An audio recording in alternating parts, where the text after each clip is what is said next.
ವೀಕ್ಷಕರೇ, ನೀವು ನೋಡ್ತಾ ಇದ್ದೀರಾ ಜಿಟಿವಿ ಕನ್ನಡ ನ್ಯೂಸ್. ನಾನು ಲಕ್ಷ್ಮೀ ಬಿರಾದಾರ್. ಇದು ಜಿಟಿವಿ ಇಂಪ್ಯಾಕ್ಟ್. ಕಾರ್ಯಕರ್ತೆಯರ ಅಮಾನತು, ಉಳಿದವರ ವಿರುದ್ಧ ಕ್ರಮ ಯಾವಾಗ?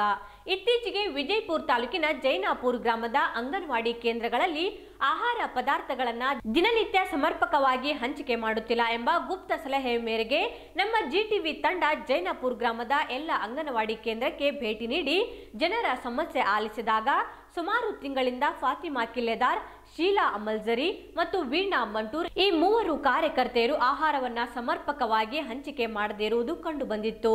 ಇದರಿಂದ ಈ ಸುದ್ದಿಯನ್ನ ಡಿಸೆಂಬರ್ 8, 2018ಕ್ಕೆ ಸುದ್ದಿ ಪ್ರಸಾರ ಮಾಡಲಾಗಿತ್ತು. ಸುದ್ದಿ ಪ್ರಸಾರವಾದ 3 ತಿಂಗಳ ನಂತರ ಮಾರ್ಚ್ 5, 2019ರಂದು ಫಾತಿಮಾ ಕಿಲ್ಲೆದಾರ್ ಎಂಬ ಕಾರ್ಯಕರ್ತೆಯನ್ನ ಅಮಾನತುಗೊಳಿಸಿ ಆದೇಶ ಹೊರಡಿಸಲಾಗಿದೆ. ಆದರೆ 3 ಜನ ಕಾರ್ಯಕರ್ತೆಯರಲ್ಲಿ ಒಬ್ಬರ ವಿರುದ್ಧ ಕ್ರಮ ಕೈಗೊಂಡಿದ್ದಾರೆ. ಶ್ರೀಮತಿ ವೀಣಾ ಮಂಟೂರ್ ಸುಮಾರು 8 ತಿಂಗಳ ರೇಷನ್ ಹಂಚಿಕೆ ಮಾಡದೆ ಮರಳಿ ಇಲಾಖೆಗೆ ಕಳಿಸಿದ್ದೇನೆ ಎಂದು ಹೇಳಿದಾಗ ತಕ್ಷಣವೇ ಶಿಶು ಮತ್ತು ಅಭಿವೃದ್ಧಿ ಇಲಾಖೆ ವಿಜಯಪುರದವರನ್ನ ಭೇಟಿ ನೀಡಿ ಸಿಡಿಪಿಒ ಅಧಿಕಾರಿ ಕೆಕೆ ಚವ್ಹಾಣರನ್ನ ಪ್ರಶ್ನಿಸಿದಾಗ ಜೈನಾಪುರದಿಂದ ನಮಗೆ ಯಾವುದೇ ರೇಷನ್ ಬಂದಿಲ್ಲ ಎಂದು ಹೇಳಿದ್ರು. ಹಾಗಾದ್ರೆ ವೀಣಾ ಮಂಟೂರ್ ಕಾರ್ಯಕರ್ತೆ ಅಂಗನವಾಡಿಯ 8 ತಿಂಗಳ ರೇಷನ್ ಇಲಾಖೆಗೂ ಕಳಿಸದೆ ಇತ್ತ ಮಕ್ಕಳಿಗೂ, ಗರ್ಭಿಣಿಯರಿಗೂ, ಬಾಣಂತಿಯರಿಗೂ ಹಂಚಿಕೆ ಮಾಡದೆ ಕಳಿಸಿದ್ದಾದ್ರೂ ಎಲ್ಲಿಗೆ?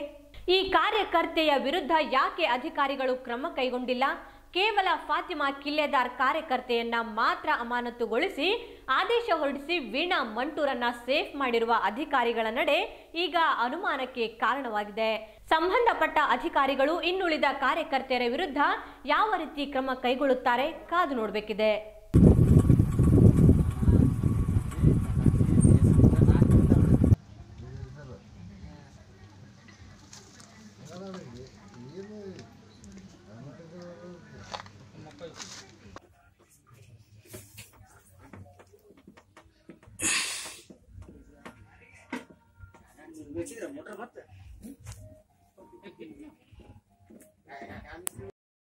ಹಂಚಿರಿ ಸರ್, ಯಾರಿಗೆ ಹಂಚದ್ರಿ? ಅದ ಇದು ಗರ್ಭಿಣಿ ಮಾನಂತಿಗೆ ಊಟಕ್ಕೆ ಅಲ್ಲಿ ಹಾಕೋದೈತ್ರಿ ಸರ್.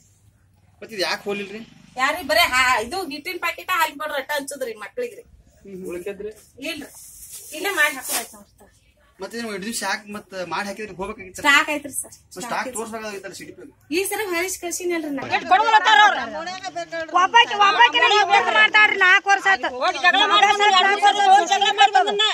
ಸಸಿಗೆ ತಾನ ಮಾಡ್ತಾವ, ತಂದು ಕೊಡ್ಬೇಕ್ರಿ. ಸರ್ಕಾರದಿಂದ ಬರ್ತಾ ಐತಿ, ಇವ್ರ ಕೈಲಿಂದ ಕೊಡ್ತಾರ. ಏನು ಕೇಳಬೇಡ್ರಿ, ನಾವು ಸೋಷಿಯಲ್ ಕಾರ್ಯ ಇಲ್ಲೇ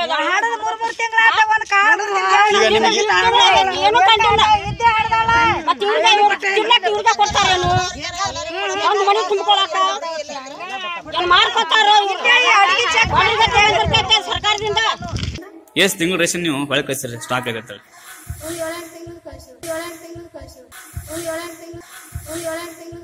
7 ತಿಂಗಳು ಹೊಳೆ ಕಳಿಸ್ರಿ ನೀವು ಆಫೀಸ್ಗೆ.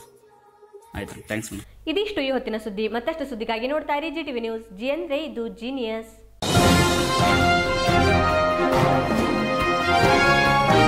ಇದು ಜಿಟಿವಿ ಕನ್ನಡದ ಕೊಡುಗೆ.